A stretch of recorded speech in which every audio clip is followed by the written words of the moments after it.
नमस्कार दोस्तों, जय श्री श्याम। अगर आप भी आपकी म्यूचुअल फंड एसआईपी को होल्ड करना चाहते हो और आपकी कंपाउंडिंग भी इफेक्ट नहीं हो तो ये दोनों मेथड है, इसको फॉलो कर सकते हो। अब पहला तरीका क्या है, यहाँ पे सर का कमेंट आया है, सर एसआईपी को ग्रो ऐप से कैसे होल्ड करें। जैसे कि मैंने 5 साल एसआईपी किया, अब उसी एसआईपी को कंटिन्यू ना करके वो इन्वेस्टमेंट वहीं छोड़कर 10 साल के लिए मैं छोड़ सकता हूँ क्या। तो देखो यहाँ पे पहली कंडीशन तो ये आ गई, और सेकंड कंडीशन वीडियो में हम आगे बात करेंगे कि हमारी एसआईपी है उसको किस तरीके से होल्ड कर सकते हैं। पहले सर का जो कमेंट था, सर की जो क्वेरी है, इसको हम सॉल्व कर देते हैं। तो देखो सर का टारगेट था कि सर मुझे म्यूचुअल फंड में एसआईपी करानी है 10 साल के लिए।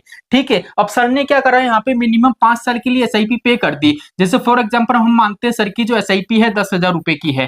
ठीक है, अब यहाँ पे क्या होता है, हम प्लानिंग करते हैं कि सर फ्यूचर में मुझे, जैसे मैंने 10,000 की एसआईपी करी, अब मुझे इसको 10 साल के लिए होल्ड करना है, 10 साल के लिए मुझे निवेश करना है। लेकिन फ्यूचर में ऐसी कोई दिक्कत परेशानी आ जाती है, फाइनेंशियल कंडीशन सही नहीं रहती है, हम हमारी एसआईपी उसको पे नहीं कर पाते हैं। तो यहाँ पे देखो सर ने क्या करा, 5 साल तक एसआईपी कंटिन्यू पे कर दी। अब सर आपको क्या करना है, सिंपली 5 साल कंप्लीट हो गए, अब आपको आपकी एसआईपी कैंसिल कर देनी है। अगर म्यूचुअल फंड में आप आपकी एसआईपी कैंसिल कर दो और यहां से पैसा आप रिडीम नहीं करो, तो क्या होगा, आपका म्यूचुअल फंड में जितना भी पैसा है, जितना भी आपने म्यूचुअल फंड में पैसा जमा कराया है और जितना भी रिटर्न मिला है, वो सारा पैसा क्या होगा, आपका लमसम की तरह वर्क करेगा। अगर आप उस पैसों को रिडीम नहीं करो तो वहां पे क्या होगा, आपको जितना भी मार्केट ऊपर जाएगा तो पॉजिटिव रिटर्न मिलेगा, मार्केट नीचे जाएगा तो नेगेटिव रिटर्न मिलेगा। तो यहां से आपका कंसेप्ट क्लियर हो गया होगा। सिंपली आपको कुछ भी नहीं करना है, बस कैंसिल करना है, पैसों को रिडीम मत करना। फिर आप चाहो तो अपने पैसों को 10 साल के लिए होल्ड करो, 15 साल के लिए होल्ड करो, कोई लिमिटेशन यहाँ पे नहीं है। पहली कंडीशन ये हो गई। अब सेकंड कंडीशन ये है कि सर म्यूचुअल फंड में हम हमारी एसआईपी है उसको होल्ड करना चाहते हैं, लेकिन यहाँ पे सेबी का सीधा सा नियम है कि 3 महीने से ज्यादा आपकी एसआईपी को स्किप करोगे तो सेबी खुद से आपकी एसआईपी कैंसिल कर देगा। जैसे कि मैंने काफी वीडियो बना रखी है, अपडेट भी मैंने पहले दे रखी है। तो देखो यहाँ पे मैं आपको छोटा सा एक नियम बताऊंगा, उसके बाद आपको बताऊंगा कंपाउंडिंग पे भी कोई इफेक्ट नहीं हो। जैसे क्या होता है, 3 महीने तक कंटिन्यू आपको स्किप नहीं करनी है। जैसे अभी चल रहा है जनवरी, हम मान लेते हैं मेरी फाइनेंशियल कंडीशन सही नहीं है, तो मैं क्या फरवरी की जो इंस्टॉलमेंट है वो पे नहीं कर सकता। अब मैं फरवरी मार्च अप्रैल अगर 3 मंथ की कंटिन्यू पे नहीं करूंगा तो सेबी ऑटोमेटिक मेरी एसआईपी कैंसिल कर देगा। तो इससे बचने के लिए सीधा सा रास्ता है, फरवरी की जो इंस्टॉलमेंट है सिंपली आप क्या कर दो, उसको स्किप कर दो। ठीक है, अब क्या होगा, जो मार्च की इंस्टॉलमेंट आएगी ना, आप उसको भी स्किप कर सकते हो, कोई दिक्कत परेशानी नहीं है। लेकिन जैसे ही तीसरे मंथ की आपकी इंस्टॉलमेंट आएगी, मार्च की इंस्टॉलमेंट, वो क्या करने पड़ेगी, आपको पे करने पड़ेगी। अगर इसको भी स्किप करोगे तो यहाँ पे क्या काम खराब हो जाएगा, सेबी आपकी एसआईपी कैंसिल कर देगा।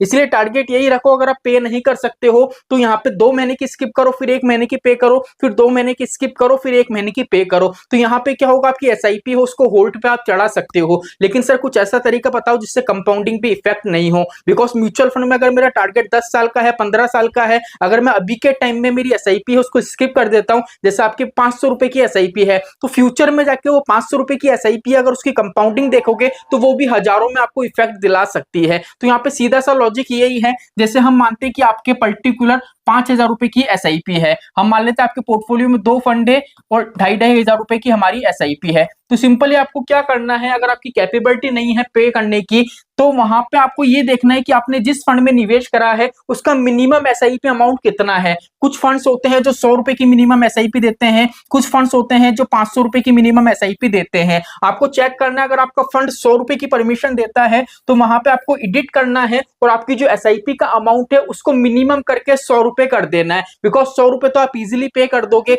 इससे क्या होगा, अगर 3 महीने तक आप वैसे ही पे नहीं करोगे तो सेबी आपकी एसआईपी कैंसिल कर देगा, आपकी कंपाउंडिंग वगैरह सब कुछ खराब हो जाएगी। तो इससे बेटर ऑप्शन यहाँ पे यही निकल के आएगा कि यहाँ पे जो आपकी एसआईपी है उसको बिल्कुल मिनिमम अमाउंट पे डाल दो, जिससे आप उसको पे भी कर सको। यहाँ पे कंपाउंडिंग इफेक्ट आपको देखने को मिलेगा, लेकिन थोड़ा बहुत यहाँ से क्या होगा, रिलीफ आपको मिल जाएगा। मतलब जो कंपाउंडिंग एकदम बिगड़ी हुई है वो थोड़ी हद तक वहां पे आपको पॉजिटिव रिटर्न दिला सकती है। तो इस तरीके का कंप्लीट हमारा तरीका है, ये दोनों तरीकों को आप फॉलो कर सकते हो। अगर आपकी कैपेबिलिटी नहीं है आपके निवेश को आगे बढ़ाने की, तो इस तरीके की प्लानिंग करो जिससे फ्यूचर में आप अच्छा खासा कॉर्पस क्रिएट कर सकते हो। तो आई होप आज का वीडियो आपको अच्छा लगा हो। वीडियो अच्छा लगा हो तो वीडियो को लाइक करना, चैनल को सब्सक्राइब करना। जय श्री श्याम दोस्तों, जय श्री राधे।